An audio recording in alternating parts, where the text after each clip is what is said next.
Howrah station সবচেয়ে শেষ station. এই স্টেশনটায় আমরা আছি। দেখো এদিকটা হচ্ছে প্ল্যাটফর্ম, ট্রেন লেগে আছে একটা, দেখাচ্ছি। এটা হচ্ছে ট্রেন লেগে আছে প্ল্যাটফর্ম। আমরা একবার শেষ স্টেশন এসেছি। এখানে ট্রেন শেষ, এখান থেকে আর যায় না। এখানে ট্রেন ঘুরে দেখতে পাচ্ছি। এখানে ট্রেনের যে লাইন ট্র্যাকগুলো এখানে চেঞ্জ হচ্ছে, এই লাইনটা দিয়ে গিয়ে ওই লাইনে কলকাতার দিকে আমি এখন ট্র্যাক ধরে হাঁটছি। হ্যাঁ, মামা আগে হেঁটে যাচ্ছে।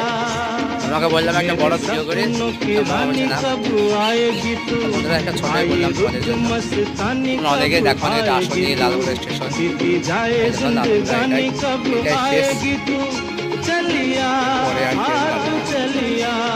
বুঝতে পেরেছো বন্ধুরা?